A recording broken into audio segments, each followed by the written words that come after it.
morning! Welcome back. Today I'm going to be checking out some tasting history. We're going to be learning about garum. I don't know too much about this, but I did get spoiled a little bit. It's fish. It's fish head, salt in a jar. And I don't think that's I'm not very hopeful, but I've been wrong before. So we're gonna find out together how this goes. If you are new here, please do consider subscribing. It really helped me out. I'd very much appreciate it. Thank you. Also, check out the merch and use code MOAN. Are you ready? Let's go. Have you ever asked yourself what would happen if I left 8 pounds of fish and 1 pound of salt to sit in a jar in the sun for 2 months? Well, of course all the time. Have. Well, the answer is you'd make garum, the fermented fish sauce of ancient Rome. So thank you to Factor for sponsoring this video as I make true fermented garum, this time on Tasting History. Yay! So what exactly is garum? Well, one 7th century author, Isidore of Seville, said, "Garum is a salted liquid of fish, which formerly was made from the fish that the Greeks called garos, and although it is now made from an Gyarados? What's that fucking Pokemon? Gyarados?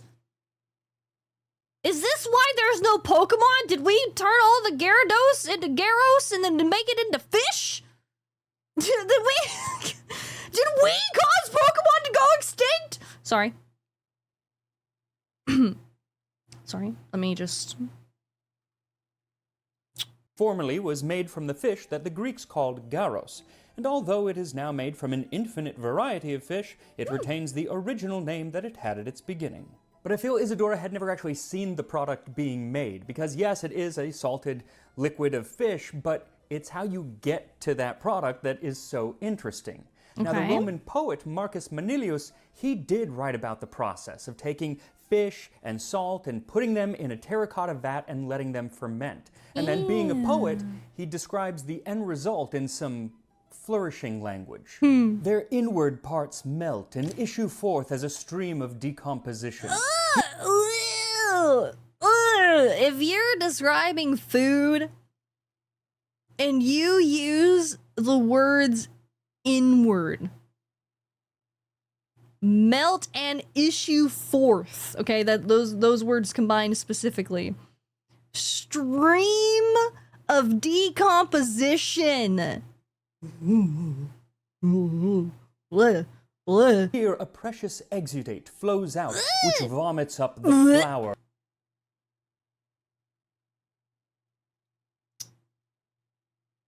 I'm good. I'm good. I'm alright. I'm alright. Of the gore, and mixed with salt, balances taste in the mouth. Yeah, that's what I'm about to make. It's actually that stream of decomposition that I'm going for. No. And to make that, I needed to find a proper ancient recipe. Now, 3.5 years ago, shortly after I started this channel, I did a video on garum. In fact, it's how most people found this channel. It's why I made a t-shirt that says, "You had me at garum." But it was the beginning of the pandemic and I was living in a tiny little condo, so I wasn't about to ferment a bunch of fish in my condo because I'm not that crazy. So instead, I followed a recipe for quick garum, which did come from an ancient document called Geoponica, which is a treatise on farming. And the Geoponica also has some more traditional ways of making garum. The Bithynians make it thus. Take preferably small or large mendole, or if none, anchovy or scad or mackerel, and put them into a baker's bowl of the kind in which dough is kneaded. To 1 modius of fish, knead in 6 Italian pints of salt so that it is well mixed with the fish. Put it in an earthenware vessel and leave it uncovered in the sun for 2 or 3 months.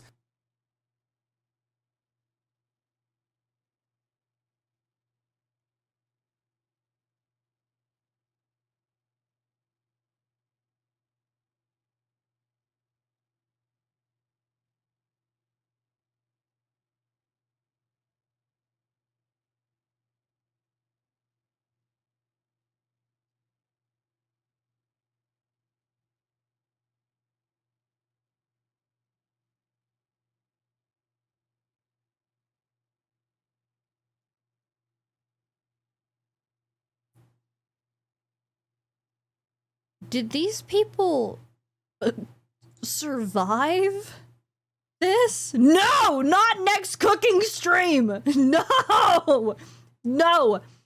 You know what? If I wake up to 2 billion subscribers tomorrow morning, that's what we'll do for the next cooking stream, okay? There's your challenge. Get to it. Occasionally stirring with a stick, then take the fluid, cover, and store. And that is what I am doing. Also, I really have to thank culinary historian Sally Granger for helping me through the process and ensuring that I don't poison myself at the end of this episode. Yeah, so for this actually. recipe, all you need is fish and salt, but it's the ratio that is so important. 1 modius of fish to 6 Italian pints of salt. Unfortunately, it's hard to buy fish by the modius these days, but it comes out to be an 8-to-1 ratio, or 12.5% salinity at the end of the process. And it's important to hit that because that's going to kill pretty much all of the bad bacteria that you don't want in this condiment. Now, most modern fish sauces have even a higher salinity, 25 to 35% in some cases. Okay. But I'm going to go with the ancient Roman percentages. Do not make this. Leave this to me. Watch and be satisfied with this. Do not make it. But if you do want to try garum, I will put links to where you can get certain modern versions of garum that are made. Definitely not poisonous. It's what I use here on the channel very often. So I'll put links to that down there, but this version, leave it to me. So first I went to my local fish market to buy the freshest fish that I could find. They didn't have the suggested mendole or scad or anchovy, but they did have mackerel, so that's what I ended up getting, 8 pounds of it, and then 1 pound of the finest Italian sea salt that I could find. Then I chopped up the fish into large pieces. What I did not do is clean the fish, gut the fish, because you want the enzymes that are in the digestive tract of the fish to be in the jar. You left the poop in them? There's poop. There's poop in those fish. There's poop in this sauce. This is poop sauce. Arcadian! Arcadian, do you have something to do with this, bro? Yo, come clean. I'm gonna be honest with you. What? Why? Why? There's fucking fish poop in the sauce! Oh my god, no! Because that's actually what's going to do a lot of the breaking down for you.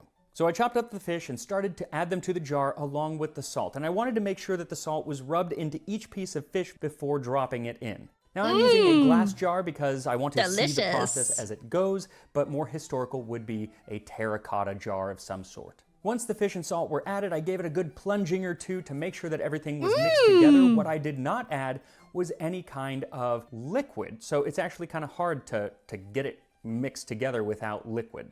Then I set it out in the sun, and I did cover mine because I didn't want any critters getting into it. We got raccoons. But I was opening the jar several times a day to make sure that enough oxygen was getting in, which helps to stop botulism. Now, before I said all that you needed was fish and salt, but really you also need a third ingredient, and that is time. Specifically time out in the sun. At least 2 months out in the sun. So if you're looking for something that's not going to take 2 months, might I suggest a meal from today's sponsor, Factor. Oh my god, dude, I'm not over the fish poop and sauce. I really don't want to hear about Factor. I eat Factor. Don't ruin Factor for me right now, man. I'm gonna eat Factor later today for my meal, and I'm just gonna be thinking about fish poop sauce. Delivers fresh. Please do not show a meal that has fish in it. That's gonna be so sick. That's gonna be so sick and twisted. Do not show me a meal with fish as the ingredient, please. Ever frozen meals please. Right to your door, and they are fully prepared. Now, I love. Is that chicken? Please tell me that's chicken. Is that chicken, please? Obviously. Please, and I've please, used HelloFresh please. for a long time, but HelloFresh, which now owns Factor, knows that sometimes.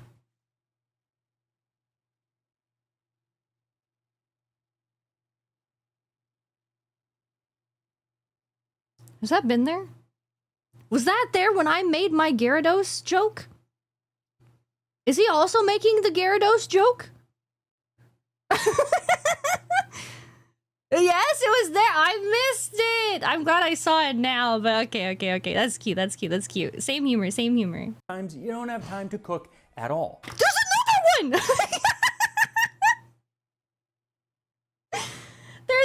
here on the right side. I almost didn't see him. There's one here. Look. One on the right side. And then there's one right here. Look. Okay. Sorry. So they have Factor to deliver fully prepared meals to your door, and I've actually been using them for years, long before I started tasting history. When I was working a job where I actually had to leave the house, I would bring Factor meals to lunch every single day, pretty much. Because they're never frozen, they just take a couple minutes to heat up either in the microwave or just a few minutes in the oven. And they have loads of options, over 35 different selections every single week. And they have options that are meat and pescatarian, keto, vegetarian, they got it all. Yep. So to give Factor a try, go to factor75.com or click the link in the description and use my code TASTINGHISTORY50 to get 50% off of your first Factor box. That's 50% using TASTINGHISTORY50 at factor75.com. Now, while Factor may offer you a meal in an instant, the same cannot be said for garum, because, like I said, it takes 2 months, but it is an active 2 months. The day after I set the jar out, I got to mixing. And the first thing that I noticed was there was a lot more liquid. And it turns out that the salt that is added by osmosis draws the liquid out of the fish's flesh, and so it became a lot easier to stir even by day 2. And every day I would go out at least once, preferably twice a day. It's so yummy!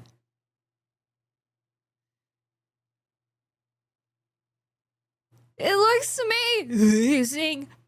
It looks great. And mix the garum. And within just 4 or 5 days, I noticed that the fish really started to break down. Fins were falling off, bones were sticking out. It was something out of a horror film. But it wasn't until a little bit later, about at the 2.5 week mark, that the fish were no longer recognizable as fish. There were still some bones, yes, but overall it was a thick brownish gray liquid that had a golden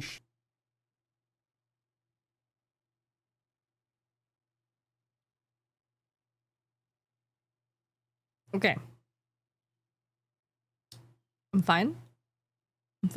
sheen of fat floating on top. Something reminiscent of a liquid that you'd see flowing out of a sewer pipe. Now, does that look nasty? Yes, it does. But what was shocking was the odor, or rather lack thereof.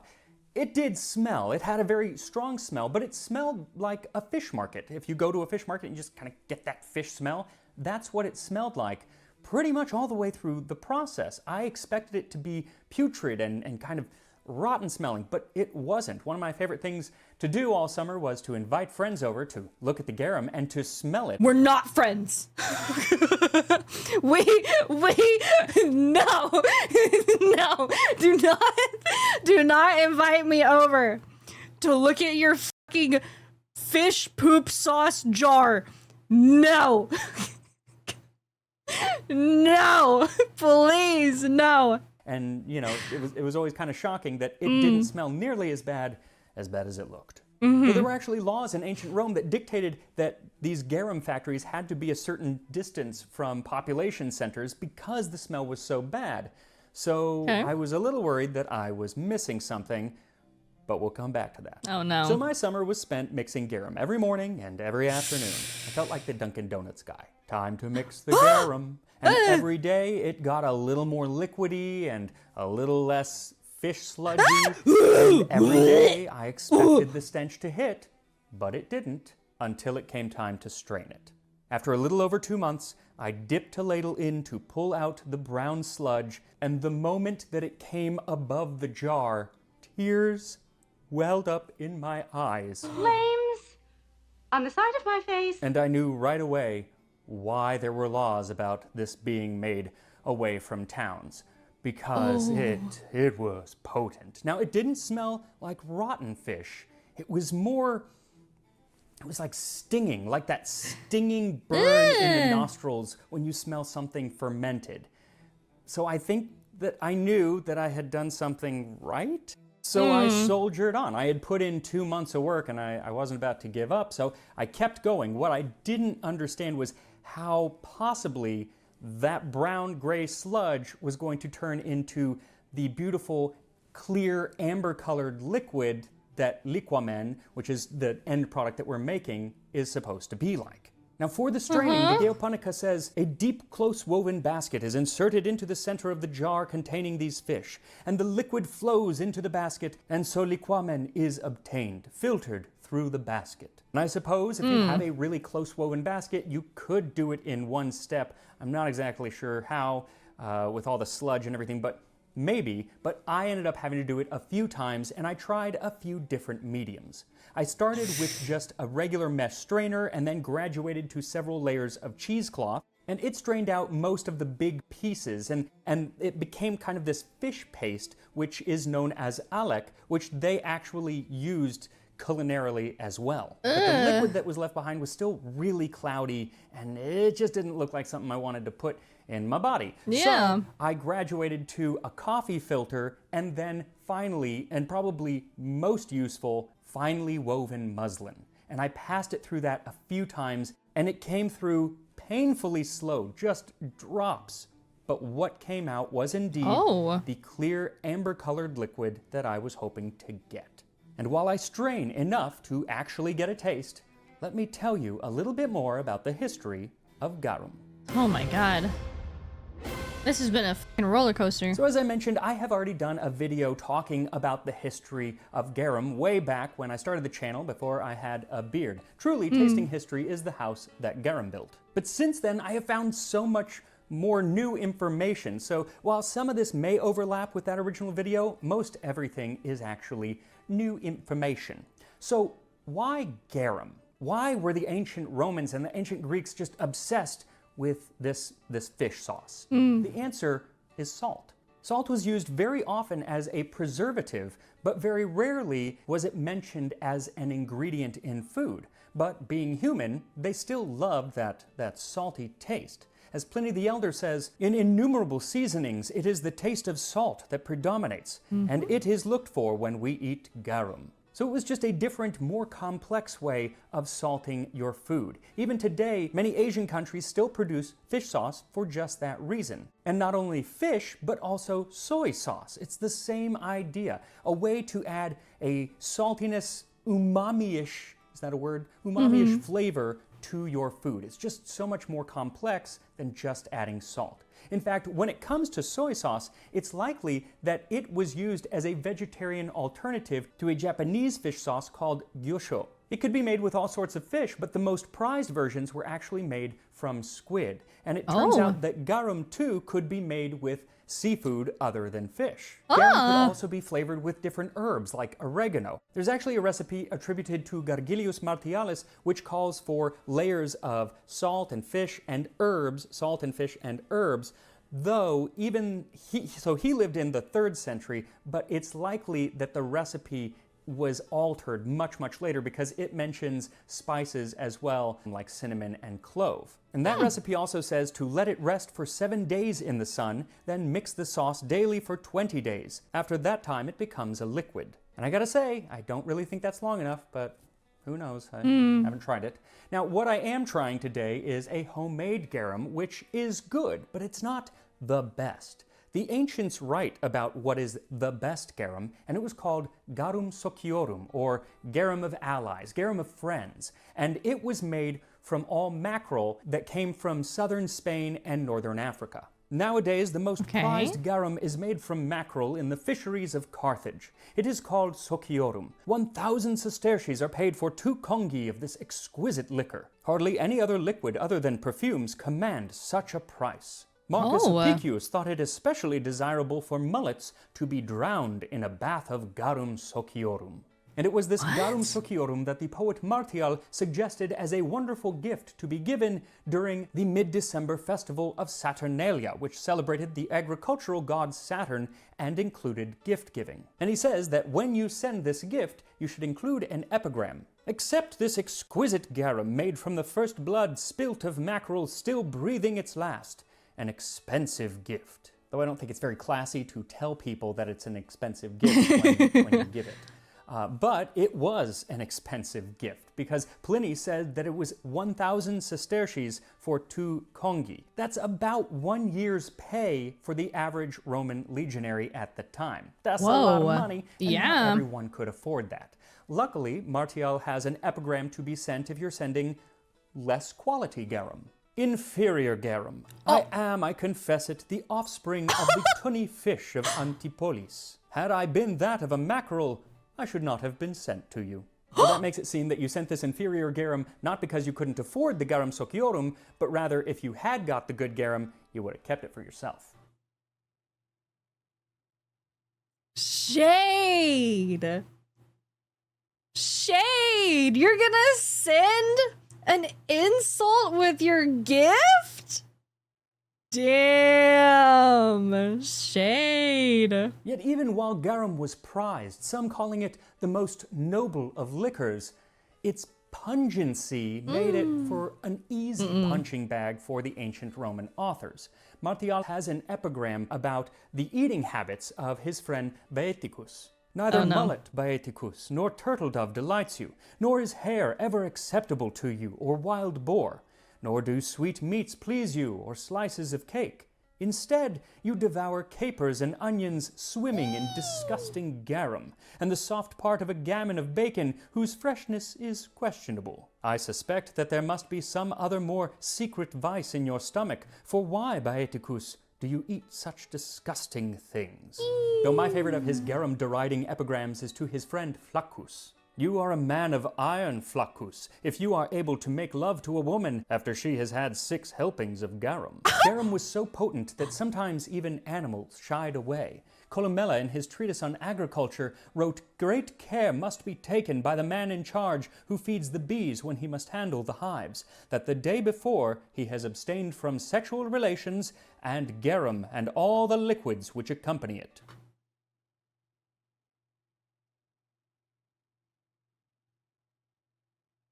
Bro, you can't be tending to the bees while smelling like pussy. Okay? You need to get your shit together, bro. Okay? No fish market anywhere near you. Okay? Leave her alone, bro. She'll be there the next day. Okay? But while the ancient writers love to poke fun at garum, it's clear that they also love the stuff because they're always talking about where the best garum came from. Some said that it came from the Black Sea, others from what is now Spain. But one of the most famous garum-producing cities was actually Pompeii, and we even know the name of one of the top manufacturers who lived there. That's why the fucking thing went off. That's why it went off. The fucking volcano had enough of the stench and it just freaking went off. It got a little too hot-headed. It's because of the freaking stink of the fish. Aulus Scaurus. Bottles with his mark on them are found all over the Mediterranean, and a full 1/3 of the garum bottles found in the sites of Pompeii and Herculaneum came from him. It's also from his workshop that there was found a famous mosaic that bears a label which translates to the flower of garum, made of the mackerel, a product of Scaurus, from the shop of Scaurus. Though he also offered a product called the flower of liquamen, which would infer that at that time, garum and liquamen were 2 different things. Now, throughout history, the terms sometimes have been used synonymously, but by the early empire, it does seem that they were slightly different products. It's possible that liquamen referred to what we're making today, and then garum was made with more of the blood and viscera of fish, and so it was a darker color and more pungent, but it's not exactly certain. And as time goes on, other words begin to pop up that are referring to this same fish sauce. Around the year 390, the Roman poet Ausonius wrote to his student thanking him for a gift of some fish sauce from Barcelona. He says that it's called muria, but complains that the term muria is hard for him to pronounce and that he prefers the older term garum. But by whatever name that liquor of allies is called, I'll flood my plate. This juice, too little used by our forefathers, must overflow the spoon. And when he says too little used by our forefathers, he surely isn't meaning those people who lived during the Roman Republic and early empire, because garum was everywhere. But by the end of the 2nd century, garum factories had begun to dwindle in the Roman Empire. People probably began having to make it at home or not use it at all as an ingredient. But by the end of the Roman Empire, we see it mostly being used as a medicine. It's found in numerous medical texts going back for centuries, and You put fish poop in your You got cut on your hand, fish poop sauce. There you go. Thanks. That's gonna cost you like half a year's wages. Okay, rub this little like sauce in it. What's it got in it? Is fish poop sauce. All right. Could be used to heal burns, cure ulcers, and even treat the bites of dogs and crocodiles. And if you're feeling a little backed up, garum was a go-to laxative. Again, oh my god. The bowels are moved by leavened bread. Yeah, it makes you poop because it's got poop in it. Wow, it's crazy. Fat small birds, snails, garum, pickled fish, and about 50 other things. Now, Columella says that if your horse is having too much phlegm, then pouring some garum into the horse's nostril will help to alleviate that problem. Up his nose? Garum neti pot. The first century physician Dioscorides really fanboyed over the stuff, saying that it could treat all sorts of things. If you had sores in your mouth, you could swish garum around and it would fix them. And garum applied represses gangrenous ulcers in the cheeks, heals those bitten by dogs, and is sometimes given as a suppository for dysentery and sciatica. Fortunately for me, this is tasting history, so a garum suppository is not in my future. But I will be tasting the stuff. So after many hours, all weekend actually, I had finally strained enough liquid to fill a full bottle of liquamen, or garum, the fish sauce of ancient Rome. Now I'm going to taste this garum just plain, but that's not how it would have been eaten. It's meant to be an ingredient. Sometimes it would be made into different sauces. It would be mixed with vinegar to make oxygarum, or oinigarum, which was mixing it with wine. That was a very common way of having it, or else just mixed into like a marinade or something else. But I'm just having it plain. So it smells fishy yet sweet and briny. Okay. Interesting. Let's give it a try.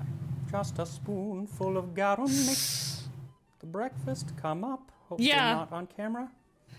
Oh no, no. Wish me luck. No, no, no. Oh, interesting. No. Oh, that's very, very different than the other garum. So I've had this before. Yeah, you wouldn't want to kiss me after that. That is potent. But it's almost got some spice to it, like a little. Yeah, it's the poop. It's the poop. You're tasting poop. There's poop in there. You got poop. Okay, what you can't put your tongue on, your finger on the tongue, and the tongue. Poop. There's poop in the sauce. There's poop. It's poop. Burn. Yeah. In a good. Oh my god. Good way. No. No. And it's not fishy. It's poop. There's poop. It's poop. Meaty. And it's kind of it feels not acidic. It's pungent. It's just like poop.